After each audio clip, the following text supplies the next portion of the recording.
તો રાજકોટ અગ્નિકાંડ મામલે ગુજરાત હાઈકોર્ટ લાલઘૂમ થયું છે। હાઈકોર્ટે રાજ્ય સરકારની ઝાટકણી કાઢી। અમને હવે રાજ્ય સરકાર અને તંત્ર પર જરાય પણ ભરોસો નથી તેવું હાઈકોર્ટે કહ્યું। આ ઘટના માટે જવાબદાર કોણ છે? 2.5 વર્ષથી આ ચાલતું હતું, તમે ઊંઘતા હતા? શું અમે એવું સમજીએ કે તમે આંખ આડા કાન કર્યા છે? આ તમામ સવાલો હાઈકોર્ટે પૂછ્યા છે। સાથે જ પૂછ્યું કે શું તમે આંધળા થઈ ગયા હતા? તમે અને તમારા અધિકારીઓ કરે છે શું? જે અધિકારીઓ ગેમ ઝોનમાં રમવા ગયા તે શું કરતા હતા? આરએમસીના વકીલની કોર્ટમાં મહત્વની કબૂલાત। બાંધકામ અનઅધિકૃત હતું તેવું આરએમસીના વકીલે સ્વીકાર્યું છે।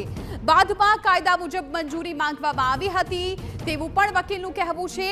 અનઅધિકૃતની મંજૂરી માંગી તે પહેલા તમે શું કરતા હતા એ પણ હાઈકોર્ટે કહ્યું છે। સંવાદદાતા રોનક વર્મા સતત જાણકારી આપી રહ્યા છે। રોનક, હવે હાઈકોર્ટ પણ કહી રહ્યું છે કે તેમને સરકાર અને તંત્ર પર ભરોસો નથી, તો બીજી તરફ આરએમસીના વકીલે પણ કબૂલાત કરી છે કે ગેરકાયદેસર રીતે ત્યાં આખું ઊભું કરી દેવામાં આવ્યું હતું। વધારે શું દલીલો થઈ છે, શું છે વિગતો? આજે બિલકુલથી જે પ્રકારે રાજકોટમાં અગ્નિકાંડ અને અગ્નિકાંડ બાદ ગુજરાત હાઈકોર્ટની ગંભીરતાથી જે સુમોટો પિટિશન દાખલ કરવામાં આવી છે તેના પર છેલ્લા 2.5 કલાક જેટલા સમયથી સુનાવણી ચાલી રહી છે, જેમાં જે કોર્ટ મિત્ર સહિત જે રાજ્ય સરકારના એડિશનલ એડવોકેટ જનરલ છે તેમના તરફથી જે વિવિધ રજૂઆતો છે, દલીલો છે તે કરવામાં આવી છે, જેમાં જુદી જુદી માહિતીઓ સામે આવી છે। જે પ્રકારે આપે કહ્યું કે રાજકોટના જે વકીલ છે તેમના દ્વારા જે માહિતીઓ છે તે પણ આપવામાં આવી છે।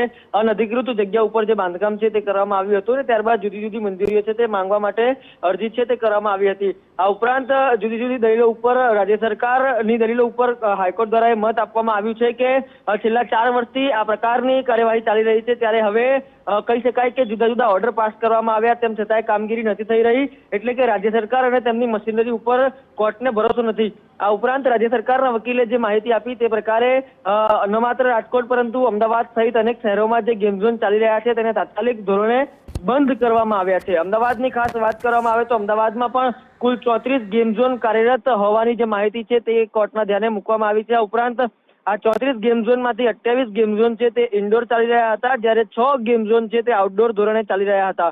આ ઉપરાંત ફાયર એનઓસીની જો વાત કરવામાં આવે તો કુલ જે 34 ગેમ ઝોન હતા તેમના પાસેથી 31 ગેમ ઝોન પાસે ફાયર એનઓસી ન હતી, જ્યારે 3 એનઓસી વગર ચાલતા હતા। તે પ્રકારની પણ જે રજૂઆત છે તે પ્રકારની માહિતી કોર્ટમાં આપવામાં આવી રહી છે। આ ઉપરાંત જે રાજકોટની ઘટના સંદર્ભે વાત કરવામાં આવે તો રાજકોટમાં શું કાર્યવાહી કરવામાં આવી, આ પ્રકારે જ્યારે સવાલ કોર્ટ તરફથી કરવામાં આવ્યો ત્યારે એડવોકેટ જનરલ, માફ કરશો, એડિશનલ એડવોકેટ જનરલ તરફથી કોર્ટમાં કહેવામાં આવ્યું કે કુલ 6 લોકો સામે જે ગુનો છે તે નોંધવામાં આવ્યો છે, ત્યારે 3 લોકોને પકડી પાડવામાં આવ્યા છે, ત્યારે 3 લોકો હજુ પણ પકડથી બહાર છે। ત્યારે કોર્ટે આ મામલે પણ ગંભીરતા દાખવી છે, ત્યારે તેમણે પૂછ્યું છે કે આ 3 લોકો માટે શું કાર્યવાહી કરવામાં આવી છે? શું આ 3 લોકોને પકડવા માટે કંકોત્રી લખવામાં આવે? આ પ્રકારના શબ્દો કોર્ટ તરફથી ઉચ્ચારવામાં આવે છે। ત્યારે આ સમગ્ર ઘટના મામલે હજુ પણ સુનાવણી ચાલી રહી છે અને એટલે હજુ પણ આ ઘટના લઈને સુનાવણી ચાલી રહી છે। રોનક, આભાર આપની પાસેથી આગળ પણ વિગતો